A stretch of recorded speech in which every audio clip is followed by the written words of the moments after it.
योना 15:16 यहाँ परमेश्वर कहता है, मैंने तुम्हें चुना, तूने मुझे नहीं चुना।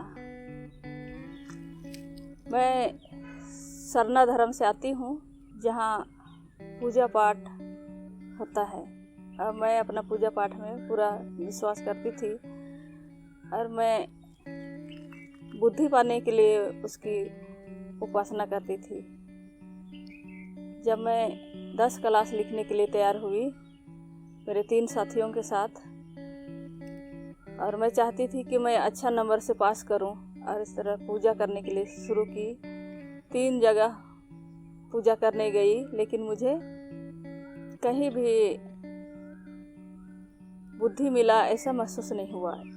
2 जगह ऐसा था कि मैं जहाँ पर महिला सब नहीं जाते हैं वैसे जगह में हम तीनों दोस्त पूजा करने के लिए पूजा सामान लेके गए रात के 11 बजे, क्योंकि दिन में नहीं जा सकते थे।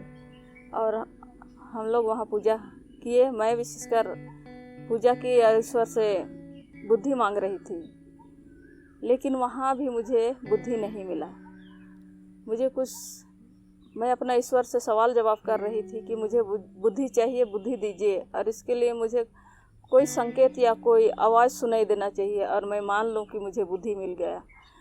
और इस तरह मैं वहाँ जब कुछ संकेत नहीं मिला तो मैंने अपने मन में सोचा कि ये पत्थर क्या बोल सकता है, क्योंकि इसका तो मुंह ही नहीं है।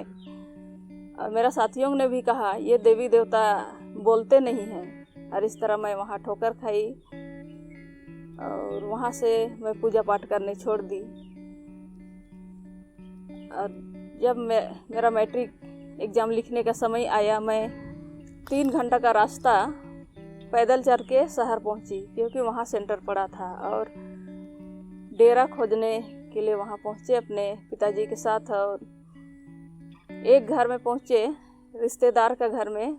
वहाँ कुछ दिन रही, पर किसी कारणवश उस जगह को छोड़ना पड़ा। और ऐसा संयोग हुआ कि मैं एक मसीही घर में डेरा खोजते खोजते पहुँची, और उन लोगों ने मुझे रख लिया, और वहाँ मैं रहने लगी। वहाँ रहते रहते मैंने पहली बार देखा कि उन लोगों के हाथ में जब शनिवार आता था, शनिवार के दिन में सबों का हाथ में बाइबल होता था। और भी मिशन दोस्त लोग थे, लेकिन कभी वैसा मैं नहीं देखी, क्योंकि पहली बार था कि ये लोगों के पास बाइबल था, और वो लोग सवाल जवाब के साथ गिरजा करते थे। ये मेरे लिए बहुत नई बात थी, लेकिन उस परिवार के साथ रहते रहते मुझे ऐसा नहीं लगा कि मुझे मसीही बनना चाहिए, क्योंकि उनमें कोई आकर्षण नहीं था। लेकिन मुझे बाइबल को जानने का बहुत इच्छा हुआ, क्योंकि मैं अपना धर्म की सारी किताबें पढ़ चुकी थी, रामायण, महाभारत, गीता। इसलिए मैं बाइबल को भी जानने की कोशिश की, क्योंकि मुझे बाइबल पढ़ना, मुझे किताब पढ़ना, कहानी पढ़ना बहुत अच्छा लगता था। और वहाँ रहते रहते मैंने उनका जीवन को देखा कि कुछ औरों से कुछ दूसरा ही है। और इस तरह मेरा परीक्षा का समय हो जाता है। परीक्षा ख़त्म होने के बाद मैंने हिम्मत करके घर के मालिक से कहा कि मुझे बाइबल दीजिए, मैं उसे पढ़कर आपको लौटा दूंगी। उसने थोड़ा तो आनाकानी किया, लेकिन जब मैं आने लगी तो उन्होंने मुझे दिया, और उस बाइबल को लेके मैं आ गई और उसे अपने घर में छुपा के रखी, और उसे पागल की तरह दिन रात पढ़ने लगी। और बहुत बार तो ऐसा हुआ कि कमरा से रोशनी बाहर ना जाए रात में, ऐसा, इसलिए मैं उस रोशनी को बंद करने के लिए कपड़ों से बंद कर देती थी, ताकि किसी को पता ना चले कि मैं पढ़ रही हूँ। लेकिन पढ़ते पढ़ते मुझे बहुत सारी नई नई बातें मिली, और मैं उसे पढ़ती रही। और अपने बहन जो हमसे छोटी थी, उसे भी खेत में जब हम लोग काम करते थे तो मैं बताती थी, जो भी पढ़ती थी उसको बताती थी। और हम दोनों भयभीत होते थे, ऐसा ऐसा लिखा हुआ है। और जो भी लिखा हुआ है आज तक पूरा होते आया है। मैं बहुत ध्यान से पढ़ती थी और अपनी बहन को भी बताई। फिर मेरा रिजल्ट आने तक बाइबल को मैं कितनी बार पढ़ चुकी थी पता नहीं, लेकिन मैं बाइबल को बहुत बार पढ़ी। और एक समय हुआ कि मुझे धान खेत में जाना पड़ता था, मैं बाइबल को वहाँ लेके गई और ऐसा मौका मिला कि मैं उसे बहुत पढ़ी। और जब पढ़ते पढ़ते मुझे ऐसा लगा कि जब प्रकाशित वाक्य में पहुँची, वहाँ लिखा हुआ है अगर यीशु मसीह को ग्रहण नहीं, बपतिस्मा के द्वारा ग्रहण नहीं करते हैं तो उसके साथ कोई साझेदारी नहीं है। और वहाँ मैंने स्वर्ग के विषय में भी पढ़ा, प्रकाशित वाक्य की विपत्तियों को पढ़ा। और उसको पढ़ने के बाद मुझे डर लगने लगा कि कहीं मैं छूट ना जाऊं। और इस तरह मैं यीशु मसीह को जानने लगी। और ऐसा उपाय हुआ क्योंकि मैं कैसे यीशु मसीह को ग्रहण कर सकूं। और शहर से दूर में एक बाज़ार था, अब हफ्ता में बाज़ार जाना पड़ता था। मैं अपना गिरजा जाने के लिए ऐसा उपाय लगाई कि मेरा साथियों को खरीदना और बेचने वाला सामान दे देती थी। इस तरह मैं गिरजा में शामिल हो गई। और वहाँ रहकर मैंने बहुत सवाल बहुत जवाब की और उन्होंने पास्टर ने मुझे बहुत सारी बातों को बताया। अब वहाँ रहते रहते मुझे लगने लगा कि मुझे बपतिस्मा लेना चाहिए। और पास्टर से हिम्मत करके मैंने कहा कि मुझे बपतिस्मा लेना है, बपतिस्मा लेना चाहती हूँ। उन्होंने कहा तुम्हें तो बाइबल का ज्ञान है कि नहीं, कुछ ही दिन तुम गिरजा में शामिल हुई हो। मैंने कहा बाइबल को मैंने बहुत बार पढ़ा है। फिर वो लोग पतला पतला किताब दिए और एक दूसरे सप्ताह हमको बोला गया जितना भी सवाल है उसको तुम जवाब दे सकेगी। इस तरह वो लोग हमको बैठा के सवाल करने लगे और मैं जितना जानती थी पूरा जवाब मैंने दिया। और जवाब को सुनकर वो लोग खुश हो गए और उन्होंने कहा कि मुझे बाइबल स्टडी का ज़रूरत नहीं है क्योंकि मैं बाइबल बहुत जानती हूँ। इस तरह से कुछ दिन के बाद तय हुआ और लोगों का बपतिस्मा हो रहा था। मुझे भी पूछा गया तो मैंने भी कहा हाँ मैं लेना चाहती हूँ। फिर एक बुजुर्ग महिला का वस्त्र हमको मिला बदलने के लिए और इस तरह मैं घर आ जाती हूँ। घर में किसी को मालूम नहीं हुआ कि मैं गिरजा जाती हूँ, लेकिन मेरा पहरावा, मेरा खान पान और जितना भी था वो सबको देख के वो लोग शक करने लगे, परिवार वाले, कि इसको क्या हो गया है। शुद्ध अशुद्ध को भी, मैं अशुद्ध चीज़ों को नहीं खाती थी।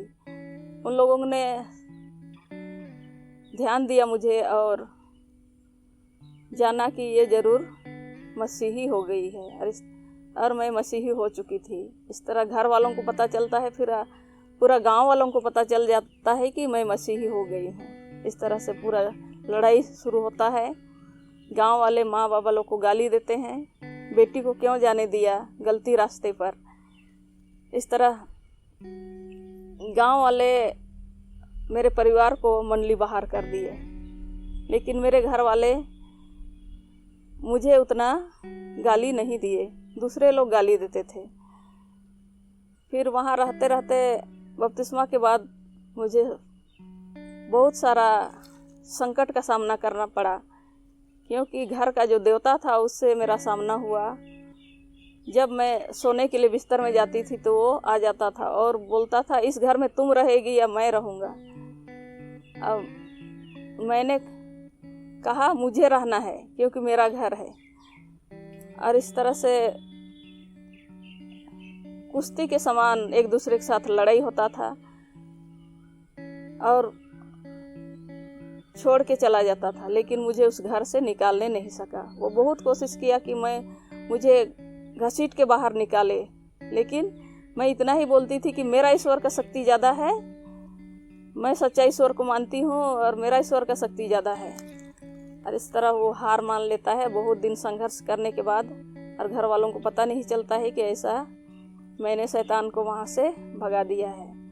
और पहले मैं जब यीशु मसीह को ग्रहण नहीं की थी तो बहुत बीमार होती थी और घर वाले भी बीमार होते हैं थे, लेकिन जैसे ही मेरे पास बाइबल था, बाइबल का पावर घर में था, कोई बीमार नहीं होता था। इसलिए उन लोगों ने महसूस किया कि ये इसका बीमारी तो ठीक हो गया है।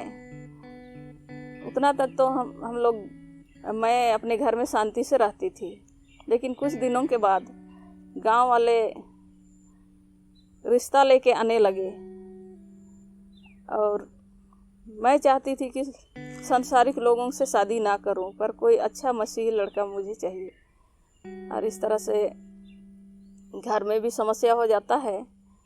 जब मैं इनकार करती हूँ, मुझे नहीं करना है शादी, तो घर वालों ने कहा एक तो घर से निकल जाओ, एक तो घर में रहो। एक दिन माँ बाबा बात कर रहे थे कि इसको पिटाई लगा के ठीक करेंगे। तो जैसे ही मुझे पता चला, मैं अपना सामान समेट के बैल का घर में छुप गई। वो लोग सब जगह ढूंढे लेकिन मुझे नहीं पाए, और सूरज उगने से पहले मैं पास्टर का घर पहुंच जाती हूँ और सारा चीज़ बता देती हूँ। उन लोगों ने कहा तुम यहाँ रह सकती है। इस तरह से मेरा रिजल्ट आ जाता है, मैं 10 क्लास पास हो जाती हूँ और मेरा घर वाले उस विषय को लेके तो खुश थे। फिर मेरा एडमिशन हो जाता है 11-12 क्लास के लिए और मैं वहीं पास्टर के घर में ही रहने लगती हूँ। और वहीं रहते रहते मैं एक चिट्ठी लिखी रांची के लिए, जहाँ उस घर का सदस्य रहती थी दीदी, और मैंने उन्हें कहा कि मुझे यदि कुछ भी काम मिले तो मुझे आप बुला लीजिए। इस तरह से काम मिला और मुझे बुला लिया गया। आज मैं इस संस्था में अपने परिवार के साथ हूँ और मेरे बच्चे, मेरा परिवार एडवेंटिस्ट परिवार है। मैं ईश्वर की संगति में खुश हूँ और मैं चाहती हूँ कि ईश्वर मुझे उस गड्ढे से, नरक जैसे ज़िंदगी से उठा के लाया, लेकिन उसका मकसद क्या है? मेरा जीवन से